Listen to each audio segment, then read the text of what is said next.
दोस्तों, एक लड़का कई सालों से दुबई के अंदर काम करता है और इसी बीच उसकी शादी हो जाती है। लेकिन शादी के बाद जब फिर वापस दुबई जाता है तो अपने पत्नी के बिना उसका दिल ही नहीं लगता। वह हमेशा के लिए वह काम छोड़कर अपने देश वापस आ जाना चाहता था कि ताकि अपनी खूबसूरत पत्नी के साथ अपना वक्त बिता सके। लेकिन दोस्तों, इससे उस कंपनी का बड़ा नुकसान होने वाला था। फिर कंपनी वालों ने एक आइडिया लगाया कि उसकी पत्नी को ही वहां पर बुला लिया कि ताकि वह अपनी पत्नी के साथ भी रह सके और उनका काम भी होता रहे।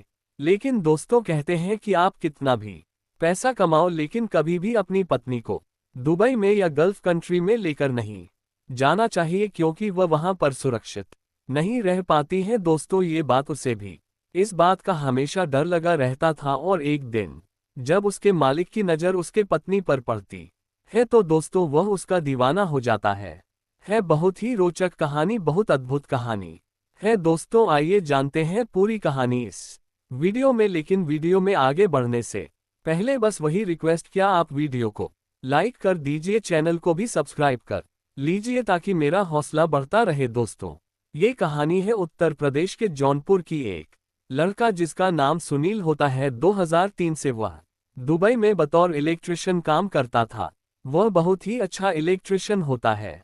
कई बिल्डिंगों में वह बतौर हेड इलेक्ट्रिशियन काम करता था और कंपनी के लिए बहुत उपयोगी बंदा था। और दोस्तों, इसी बीच 2012 में करीब 10 साल दुबई में रहते हुए उसको हो गए थे। उसकी उम्र 30 साल हो जाती है। अच्छे खासे पैसे भी कमा लेता है। तो सोचता है कि अब पैसे ज्यादा कमाने से क्या फायदा, अब तो शादी भी करनी चाहिए। दोस्तों, वो घर आता है और एक बहुत ही खूबसूरत लड़की जिसका नाम संध्या होता है उससे शादी कर लेता है। अब दोस्तों, शादी के बाद सुनील और संध्या बहुत ही प्यार मोहब्बत से रहने लगते हैं। लेकिन कहते हैं कि अच्छे दिन कब गुजर जाते हैं पता ही नहीं चलता। दोस्तों, 3 महीने यूं ही बीत जाते हैं और उसकी छुट्टी खत्म हो जाती है। उसके बाद वो संध्या को उसके मायके छोड़ देता है और उसके बाद दुबई चला जाता है। तो फिर दुबई जाने के बाद उसका और संध्या का एक दूसरे के बिना दिल ही नहीं लगता। संध्या उसको फोन करती है और कहती है कि आप मुझे छोड़कर कहाँ चले गए, आपके बिना मेरा मन ही नहीं लगता। सुनील कहता है कि अभी तो मुझे आए हुए 1 महीने भी नहीं हुए हैं, अभी तो छुट्टी मुझे 2 साल बाद मिलेगी और जो तुम्हारा हाल है वही हाल मेरा भी है। लेकिन मैं क्या कर सकता हूँ। संध्या कहती है, मैं कुछ नहीं जानती, कैसे भी करके तुम आओ मेरे पास, मैं तुम्हारे बिना नहीं रह सकती। दोस्तों, फिर वह सोचता है कि यार सही बात है, 30 साल की मेरी उम्र हो गई है, अब तो मैंने शादी की है और अब मैं इतना पैसे कमाकर भी क्या करूंगा जब अपनी पत्नी को ही टाइम ना दे पाऊं। दोस्तों, वह अपने मालिक से कहता है कि मैं अब घर जाना चाहता हूं, मेरा हिसाब कर दीजिए। तो दोस्तों, चूंकि वह 10 साल से काम कर रहा था, उसके फंड वगैरह भी कट रहे थे, 2-2.5 लाख रुपए या रुपए लाख रप उसके बन रहे थे। उस हिसाब से सोचता ये पैसे आसानी से मिल जाएंगे, मैं घर जाऊंगा, वहीं पर कुछ काम करूंगा। लेकिन दोस्तों, उसका ये रास्ता इतना आसान नहीं होता है। अब दोस्तों, सुनील मैनेजर से कहता है कि मैं ये काम छोड़ना चाहता हूं। तो मैनेजर जो उसके शेख होते हैं उन शेख से कहता है कि एक ऐसा बंदा है, उसकी शादी हो गई है अपनी पत्नी के लिए, वह अपने घर जाना चाहता है। लेकिन वह हमारे लिए बहुत उपयोगी बंदा है, क्योंकि इलेक्ट्रिशियन उसका कोई जवाब नहीं है, वो नहीं रहेगा तो हमारा बहुत काम फंस जाएगा। फिर शेख कहते हैं कि फिर कैसे भी करके उसको रोको, एक काम करो, उसकी पत्नी को ही यहाँ पर बुला लो। लेकिन मैनेजर कहता है कि ये पॉसिबल नहीं है, क्योंकि दोस्तों, जो गल्फ कंट्री के रूल होते हैं, अगर कोई इंजीनियर है, कोई डॉक्टर है या कोई मैनेजर है या कोई बहुत बड़े पोस्ट पर है जिसकी कमाई कम से कम 2-4 लाख रुपए लाख महीने हो, तभी वो अपने पत्नी को वहां पर ले जा सकता है, क्योंकि वो नहीं चाहते कि उनका स्टैंडर्ड कोई आके इस तरीके से गरीब बंदा खराब करे। लेकिन दोस्तों, इसका भी उपाय उन लोगों के पास था। वो लोग सुनील का फर्जी इंजीनियर की डिग्री बनवाते हैं और उसके बाद फिर उसके पत्नी को आने की परमिशन मिलती है। संध्या का भी पासपोर्ट बनवाया जाता है। उसके बाद सुनील जाता है अपने गांव पर संध्या को दुबई लाने के लिए। अब दोस्तों, संध्या को दुबई जाने का मौका मिल रहा था, वो तो बहुत खुश थी, खुशी खुशी दुबई जाती है। वहां पर उसके लिए एक बेहतरीन फ्लैट का इंतजाम किया जाता है। उसके बाद 2-3 दिन के बाद सारा इंतजाम होने के बाद सुनील काम पर वापस जाने लगता है तो 10 दिन बीते होंगे। एक दिन मैनेजर कहता है, क्या हाल है सुनील, कैसी चल रही है तुम्हारी जिंदगी? अब तो तुम्हारी पत्नी यहाँ पर है, अब तो मौज ही मौज होगा। दोस्तों, जो मैनेजर होता है वो साउथ इंडिया का मद्रास का रहने वाला होता है। उसका नाम होता है पारस रेड्डी। तो सुनील कहता है कि बहुत बहुत धन्यवाद सर, बहुत अच्छी तरीके से हमारी लाइफ चल रही है और आपने जितनी मदद की उसके लिए आपको बहुत बहुत थैंक यू। तो पारस कहता है, भाई थैंक यू से काम नहीं चलेगा, कुछ पार्टी वगैरह करनी पड़ेगी तुम्हें। तो सुनील कहता है, सर इसमें कौन सी बड़ी बात है, जिस दिन आप कहें उस दिन आपको मैं पार्टी दे देता हूँ। तो पारस कहता है, भाई कहीं बाहर की पार्टी मुझे नहीं चाहिए, हम तुम्हारे घर पर आएंगे, तुम्हारे पत्नी को देखेंगे, तुम्हारे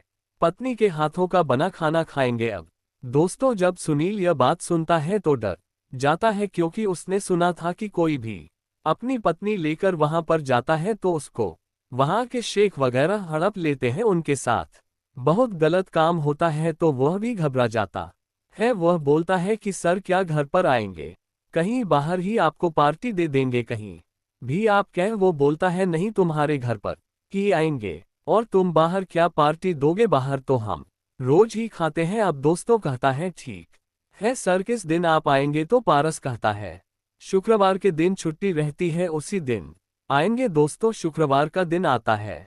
सुबह से ही सुनील और उसकी पत्नी संध्या उनके आवभगत में लग जाती है। कई तरीके के वो लोग खाना बनाते हैं और उसके बाद शाम को 8 बजे पारस रेड्डी और उसके साथ 2 और लोग उसके फ्लैट पर आते हैं और आकर हॉल में बैठ जाते हैं। अब दोस्तों, खाने पीने का इंतजाम था ही, उनके सामने एक से एक खाना आने लगता है। वह लोग खाते हैं, पीने वगैरह की भी व्यवस्था कर रखी थी और पीते हैं। रात 11 बजे तक पार्टी चलती है और इतने पीते हैं कि वो लोग नशा में हो जाते हैं। फिर जो पारस रेड्डी होता है कहता है, भाई सुनील, तुमने तो यार अपनी पत्नी का मुंह ही नहीं दिखाया हमको। वह कहता है कि सर क्या देखेंगे, गांव देहात के कलचकी है, उसको शर्म आती है, घूंघट में रहती है। दोस्तों, अपने पत्नी को बताना बचाना चाहता था कि यह लोग उसका चेहरा ना देखे, लेकिन जो पारस होता है वह जिद पर अड़ जाता है। कहता है, नहीं भाई, ऐसे थोड़ी चलेगा, मुंह तो हम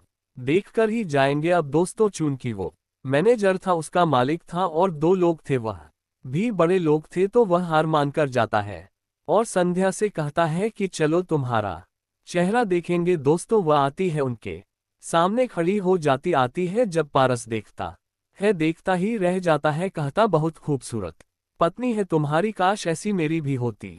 जब ये बात संध्या सुनती है, शर्मा जाती है, उसके बाद वापस जाने लगती है। तो पारस कहता है, अरे रुको, कहाँ जा रही हो? अपने जेब से सोने की चैन निकालता है और संध्या को देने लगता है। तो सुनील कहता है कि अरे सर, रहने दीजिए, इसकी क्या जरूरत है? कहता, नहीं भाई, मुंह दिखाई दे रहे हैं। दोस्तों, जबरदस्त संध्या का हाथ पकड़ता है, उसके हाथ में वह चैन रख देता है। उसके बाद वह घर में चली जाती है। फिर उसके बाद ये लोग रात के 12 बजे उसके घर से निकलते हैं। उसके बाद अपने अपने ठिकाने चले जाते हैं और सुनील और संध्या खाना पना खाते हैं। उसके बाद संध्या कहती है कि आज से इसको अपने घर पर मत लेकर आना, ये आदमी मुझे ठीक नहीं लगता और इस तरीके से मुझे बहुत डर लग रहा है। अब जो हुआ सो हुआ, आगे से ऐसा कुछ मत करना, मुझे बहुत डर लगता है। वह कहता है, अरे यार, कहाँ ये लोग रोज आने वाले हैं और डर की बात तो है ही है, हम लोग अनजान देश में हैं, अगर कहीं कुछ हो गया तो हमारी कोई हेल्प भी करने वाला नहीं रहेगा। फिर वह कहता है कि चलो पारस, अपने ही देश के हैं, हमारे साथ तो कुछ बुरा कर नहीं सकते। लेकिन फिर भी दोस्तों, डर वाली बात तो थी ही। अब दोस्तों, फिर अगले दिन सुनील जब काम पर जाता है, पारस उससे मिलता है और कहता है, हाँ भाई सुनील, तुम्हारी पत्नी यार बड़ी बड़ी दमदार थी और खाना भी बहुत अच्छा बनाया था उसने, तो अब हर फ्राइडे को तुम्हारे ही घर खाना खाएंगे। दोस्तों, जब वो कहता है, तुम्हारी पत्नी बहुत अच्छी है, सुनील बोलता है, थैंक यू सर, लेकिन मन ही मन उसे बुरा लग रहा था, लेकिन अब वो कुछ कह भी नहीं पा रहा था। अब दोस्तों, शुक्रवार को फिर वो खाने के लिए कह देता है। सुनील जो है असमंजस में पड़ जाता है, लेकिन वह घर पे आता है, संध्या से कुछ नहीं कहता है, क्योंकि संध्या को बहुत बुरा लगता वो भड़क जाती। अब दोस्तों फिर अगला दिन आता है, संडे का दिन। पारस जो है बिना बताए संध्या के घर पर पहुंच जाता है। डोरबेल बजाता है। संध्या दरवाजा खोलती है तो सामने पारस को देखती है। अब जब उसको देखती है चौंक जाती है, कहती है सर आप यहाँ पर, वह घर में नहीं है। तो कहता है कि मुझे पता है वह साइड पर है, क्या तुम अंदर नहीं बुलाओगी मुझे। संध्या डर जाती है लेकिन वह जानती थी कि यह बहुत बड़ा आदमी है, अगर इससे कुछ मैं कहूंगी उल्टा सीधा तो क्या पता मेरे पति के साथ ही कुछ ही कर दे। वो दोस्तों अंदर चली जाती है, पीछे पीछे पारस भी चला जाता है। एक सोफे पर बैठ जाता है और उसके बाद संध्या जो है वह डर जाती है, एक कमरे में जाती है और सुनील को फोन लगा देती है कि वह आदमी जो है वह घर में घुसाया है। सुनील कहता है कि वह कैसे वहां पर चले गए। कहती है कैसे भी करके जल्दी आओ। वह कहता है मैं तो बहुत दूर हूं लेकिन फिर भी आने की कोशिश करता हूं। अब दोस्तों फोन कट जाता है। संध्या जो है फिर जाकर उसको देखती है तो पारस वहां पर बैठा रो रहा था। अब उसके समझ में नहीं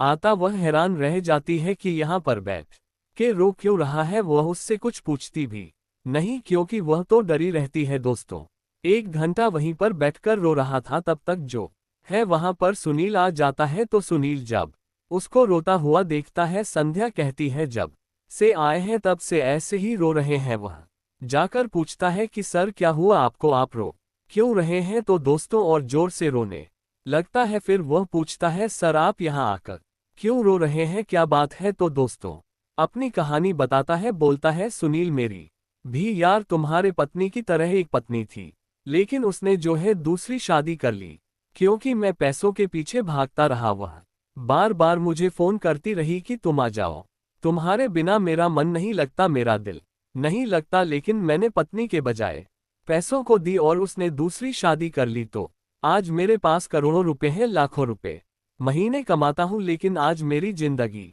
भिखारियों जैसी है। तो सुनील कहता है लेकिन सर आप यहाँ पर किस लिए आए, आखिर क्या काम है। तो कहता है कि मैं तुम्हारे पत्नी से पूछने आया था कि अगर तुम्हारी नज़र में मेरे लिए कोई लड़की हो तो मेरी भी शादी करवा दो। अब दोस्तों सुनील हैरान हो जाता है, कहता है सर आपकी उम्र 40 साल की हो गई है, कौन सी लड़की आपसे शादी करेगी। तो संध्या कहती है कि मेरी एक बहन है, तलाकशुदा है, 35 साल उसकी जज है, क्या अगर उससे आप शादी करेंगे तो मैं बात करती हूँ। तो पारस कहता है कि कैसी भी लड़की हो बस मेरी शादी करवा दो, क्योंकि घर पे भी मेरा कोई नहीं है, माता पिता थे उन दोनों की मौत हो चुकी है, मैं अकेला पड़ गया हूँ, रिश्तेदार भी कोई मतलब नहीं रखते। तो संध्या कहती है ठीक है मैं बात करूंगी। अब दोस्तों उसके बाद वो अपने माँ से गांव में कॉल करती है, जौनपुर में अपनी बहन से बात करती है और कई बार सुनील और संध्या की पारस से बात होती है, मुलाकात होती है। अंत में इन लोगों को भी लगता है कि पारस वाकई में सही बंदा है। दोस्तों संध्या की बहन का नाम राधा होता है, पारस जो है इंजीनियर था, उसके पास डिग्री थी असली वाली, तो वो जो है पासपोर्ट बनवा है राधा का और राधा को दुबई बुलाया जाता है। पारस और राधा दोनों पति पत्नी के रूप में रहने लगते हैं। सुनील का जो फ्लैट था 2 बेडरूम का फ्लैट था, उसी में ये लोग एक साथ रहने लगते हैं और 1 साल बाद फिर गांव जाते हैं, एक मंदिर में सादगी पूर्ण तरीके से शादी करते हैं। उसके बाद